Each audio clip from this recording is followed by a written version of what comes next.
আসসালামু আলাইকুম। আজকে আমি আপনাদের সাথে শেয়ার করব প্রিন্টের থ্রি পিস কীভাবে কাটিং করতে হয়। তো একটি প্রিন্টের থ্রি পিসে কিন্তু হাতার কাপড়, সামন পার্ট এবং পিছন পার্ট সবগুলো পার্টে একসাথে জয়েন্ট করা থাকে।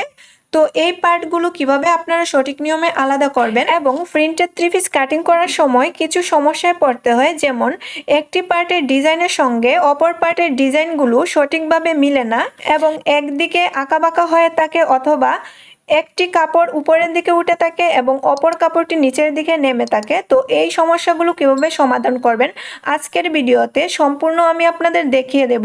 তো অবশ্যই পুরো ভিডিওটি মনোযোগ সহকারে দেখতে হবে। তো প্রথমে আমি কাপড়টিকে সম্পূর্ণভাবে মেলে নিচ্ছি। তো এভাবে করে সম্পূর্ণ কাপড়টি মেলে নেওয়ার পর কোন পার্টটি আপনাদের হাতার জন্য হবে, কোন পার্টটি আপনাদের সামন পার্ট হবে এবং কোন পার্টটি পিছন পার্ট হবে আপনারা কিভাবে বুঝবেন। তো সাধারণত কিন্তু আমাদের প্রিন্টেড থ্রি পিসগুলোতে হাতার লম্বাটি 16-17 ইঞ্চি পরিমাণ থাকে। তো এখানে আমার কিন্তু হাতার কাপড়টি আছে, এই যে সাদা চিহ্নটা দেয়া আছে এটা দিয়েই কিন্তু আমাদের হাতার কাপড়টি এবং অপর পার্টের কাপড়টি আলাদা করা হয়েছে। তো তারপরে আমাদের সামন পার্টটি কিভাবে চিহ্নিত করতে হবে সেটা আমি আপনাদের বুঝিয়ে দিচ্ছি।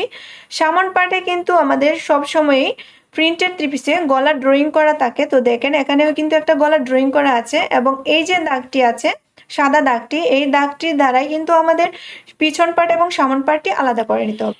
এবং এই অংশটা কিন্তু আমাদের জামার নিচের দিকে থাকবে এবং আমাদের পিছন পার্টটা কিন্তু এখান থেকে শুরু হবে এবং পিছন পার্টের নিচের অংশটা কিন্তু এই অংশটা কিন্তু পিছন পার্টের নিচের অংশটা, বুঝতে পেরেছেন?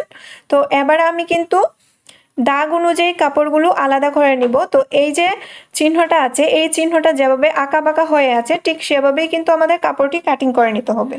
তো এই পর্যায়ে আপনাদের কাছে রিকোয়েস্ট, যদি ভিডিওটি ভালো লাগে ভিডিওতে একটি লাইক দিয়ে দিবেন এবং সেই সাথে আমার চ্যানেলটি সাবস্ক্রাইব করে নেবেন।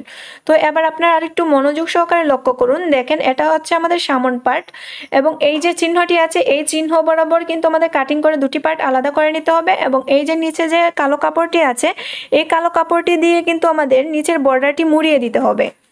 তো পিছন পার্টটি এখান থেকে শুরু হয়েছে, পিছন পার্টের নিচের দিকেও কিন্তু আমাদের বর্ডারের জন্য এক্সট্রা কাপড় দেয়া আছে। তো এবার আমি দাগ অনুযায়ী কাটিং করে দুটি পার্ট আলাদা করে দিচ্ছি। তো এবার আমরা একটি পার্ট ভাঁজ করে আপনাদের দেখিয়ে দেব।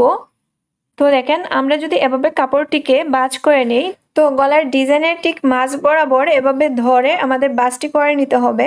তো গলার ডিজাইনের ঠিক মাঝ বরাবর আমরা ভাঁজটি করে দিয়েছি। তো দেখেন এই পর্যায়ে কিন্তু আমাদের ডিজাইনগুলো আঁকা বাঁকা আছে, এইদিকেও কাপড়টা একটা উপরের দিকে উঠে আছে আর এই দিকের কাপড়টা একটা উপরের দিকে একটা নিচের দিকে উঠে আছে। তো এভাবে ভাঁজ করলে কিন্তু আমাদের ডিজাইনগুলো মিলছে না, তো তার জন্য এভাবে আড়াআড়ি করে একটু টেনে নিতে হবে যে দিকটা আমাদের নিচের দিকে আছে এবং যে দিকটা উপরের দিকে আছে। তো এভাবে আড়াআড়ি করে আমি টেনে দিচ্ছি।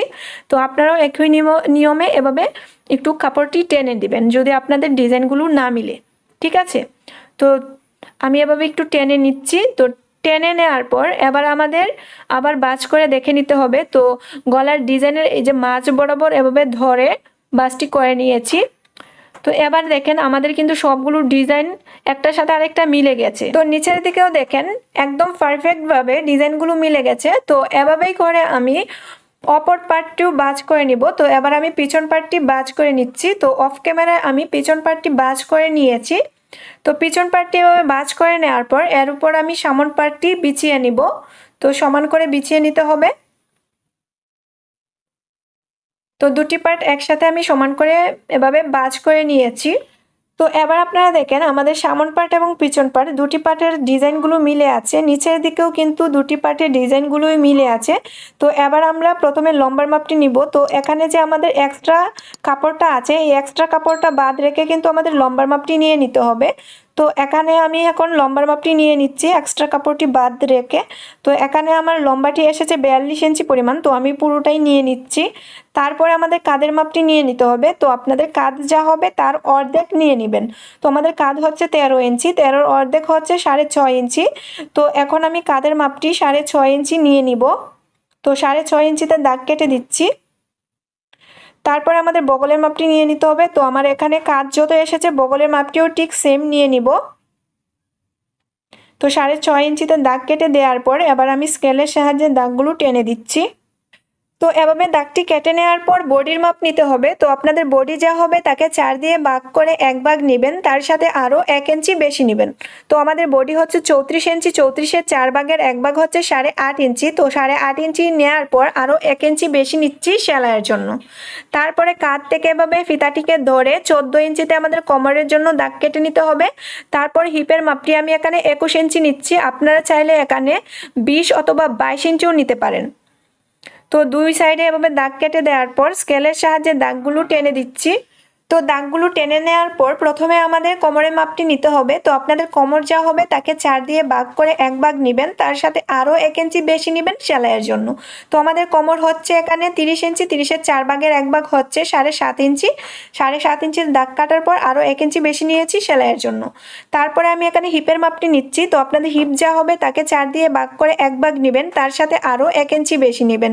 তো আমাদের হিপ হচ্ছে 34 ইঞ্চি, 34-এর 4 ভাগের 1 ভাগ হচ্ছে 9 ইঞ্চি, তার সাথে আরও 1 ইঞ্চি বেশি নিয়েছি সেলাইয়ের জন্য। তারপরে আমাদের জামার ঘেরের মাপটি নিতে হবে। তো একটি জামায় কতটুকু ঘের নিতে হবে, তাই না?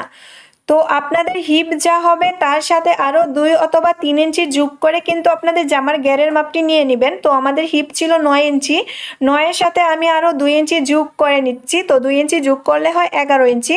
তো আমি এখানে জামার ঘেরটি 11 ইঞ্চি নিচ্ছি, তার সাথে আরও 1 ইঞ্চি বেশি নিচ্ছি সেলাইয়ের জন্য। তো এভাবে দাগ কাটার পর এবার আমি বাঁকা করে দাগগুলো মিলিয়ে দিচ্ছি। তারপরে এভাবে হাত দিয়ে একটু শেপ দিয়ে নিচ্ছি, শেপটি সুন্দর আসার জন্য। তারপরে আবার স্কেলের সাহায্যে এভাবে দাগটি টেনে দিচ্ছি। এবার আমি নিচের দিকে, তো এই কর্নার থেকে 1/2 ইঞ্চি উপরে এভাবে করে দাগ কেটে দিচ্ছি, যাতে করে আমাদের কোনা ঝুলে না থাকে।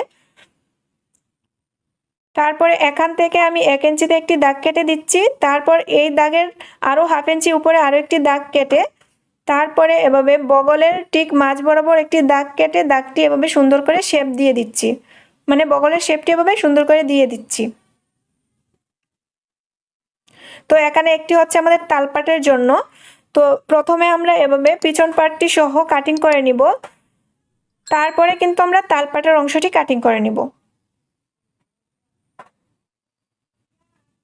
তো ভিতরের দাগটি হচ্ছে আমাদের তালপাটের জন্য, ভিতরের দাগটি কাটিং করা যাবে না। তো পিছন পাটটি সরিয়ে তারপরে কিন্তু আমাদের তালপাটের অংশটি কাটিং করে নিতে হবে। তার আগে আমি এখানে ছোট্ট ছোট্ট কাট বসিয়ে নিচ্ছি সেলাই করার সুবিধার জন্য। তো এবার আমরা পিছন পাটটি সরিয়ে নিচ্ছি। এবার তালপাটের অংশটি কাটিং করে নিব।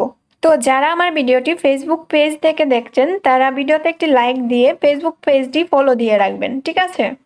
তো তালপাটের অংশটি কাটিং করা হয়ে গেছে। তো আমি এখানে গলাগুলো পরবর্তীতে তৈরি করে নিব। তো তারপরে আপনাদের বোঝানোর সুবিধার জন্য যে গলার লম্বা এবং চওড়া কতটুকু নিতে হবে আমি দেখিয়ে দিচ্ছি।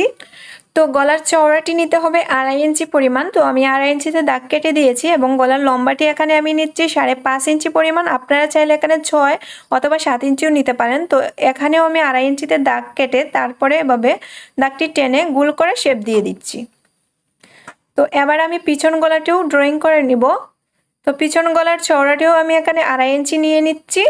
তো সামনে এবং পিছন গলার চওড়াটি সেম হবে এবং পিছন গলার লম্বাটি নিচ্ছি আমি এখানে 3 ইঞ্চি পরিমাণ। আপনারা চাইলে এখানে 4 ইঞ্চিও গলার লম্বাটি নিয়ে নিতে পারেন। তারপর এভাবে আমি শেপটা দিয়ে নিচ্ছি। তো বুঝতে পেরেছেন গলার লম্বা এবং চওড়া কতটুকু নিতে হবে। তো এবার আমি হাতার কাপড়টি নিয়ে নিয়েছি। তো হাতার কাপড়টি 2 পার্ট আছে, তো মাঝখানে আরও একটি বাঁশ দিয়ে টোটাল 4 পার্ট করে নিয়েছি। তারপরে নিচের বাড়তি কাপড়টুকু বাদ রেখে আমরা লম্বার মাপটি নিয়ে নিচ্ছি। তো আমি এখানে 16 ইঞ্চি লম্বা নিয়ে নিচ্ছি। তো দুই সাইড থেকে আমি 16 ইঞ্চি লম্বা নিয়ে নিচ্ছি। তো নিচে যে এক কালার কালো করে কাপড়টি আছে এটা দিয়ে কিন্তু আমাদের হাতার মুহুরিটা সেলাই করতে হবে। তো এই কাপড়টি কিন্তু তার জন্যই দেওয়া। তারপরে এখান থেকে আমরা 3 ইঞ্চিতে হাতার ডাউন করে দিচ্ছি। আপনারা যদি ছোটদের জন্য হাতাটি তৈরি করেন তাহলে 2.5 ইঞ্চিতে হাতার ডাউনটি দিয়ে দিবেন। তারপরে স্কেলের সাহায্যে দাগটি টেনে দিচ্ছি। তো এবার আমাদের হাতার চওড়াটি নিতে হবে। তো আপনাদের বগলের লম্বা যা আসবে ঠিক ততটুকু নিতে হবে, তার সাথে আরও 2 অথবা 2.5 ইঞ্চি বেশি নিতে হবে। তো আমি এখানে 2 ইঞ্চি বেশি নিয়েছি। তারপরে হাতার মুহুরির মাপটি নিতে হবে। তো আপনাদের হাতার মুহুরি যা হবে তার অর্ধেক নিয়ে নেবেন। তো আমার হাতার মুহুরি হচ্ছে 10 ইঞ্চি, তার অর্ধেক 5 ইঞ্চি নিয়ে নিয়েছি। তার সাথে আরও 1 ইঞ্চি বেশি নিতে হবে সেলাইয়ের জন্য। তো তার সাথে আরও 1 ইঞ্চি বেশি নিয়ে দাগ কেটে দিয়েছি। তারপর শেপ স্কার্ট দিয়ে আমি এভাবে শেপ দিয়ে নিব। তো একটি কথা, আপনারা যদি মোটা মানুষের জন্য হাতাটি তৈরি করেন তাহলে শেপ কার্ডটি আপনারা এভাবে উপরের দিকে তুলে দিয়ে তারপরে কিন্তু শেপটি দিয়ে নেবেন। তো এবার আমরা হাতার এখানে শেপটি দিয়ে দিব। তো এভাবে করে শেপটি এখানে দিয়ে দিতে হবে। তো এভাবে ড্রয়িংটা করে নেওয়ার পর দাগ অনুযায়ী কাটিং করে নিতে হবে। তো আপনাদের কাছে একটি রিকোয়েস্ট, যদি ভিডিওটি ভালো লাগে ভিডিওতে লাইক, কমেন্ট এবং শেয়ার করতে ভুলবেন না, এবং যারা ফেসবুক পেজ থেকে দেখছেন তারা ভিডিওতে একটি লাইক দিয়ে পেজটি ফলো দিয়ে রাখবেন। তো এভাবে করে দুটি পার্ট সোজা সাইড দুটি ভিতরের দিকে রেখে কিন্তু আমাদের তালপাটের অংশটি কাটিং করে নিতে হবে। তো হাতাটি এভাবে মেলে নিয়ে হাতার মিডল পয়েন্ট থেকে এভাবে মেপে একটি সাইড মেপে তার মাঝ বরাবর ফিতাটি বাজ করে দাগ কেটে দিয়ে তারপর উপর থেকে 1/2 ইঞ্চি এভাবে দাগ কেটে তারপর তালপাটের জন্য এভাবে ড্রয়িংটা করে নিতে হবে। তো আপনারা একটু হাতের দিকে লক্ষ্য করলেই বুঝতে পারবেন। তো ড্রয়িংটা করে নেওয়ার পর এবার আমি 1/2 ইঞ্চি পরিমাণ কাপড় এভাবে কাটিং করে ফেলে দিচ্ছি। তো আশা করছি এই ভিডিওটি দেখার পর আপনারা সব সাইজের কামিজ কাটিং করতে পারবেন। কামিজ কাটিং নিয়ে আপনাদের আর কোনো সমস্যা থাকবে না। তো আজ এই পর্যন্তই। সবাই ভালো থাকবেন, সুস্থ থাকবেন। আল্লাহ হাফেজ।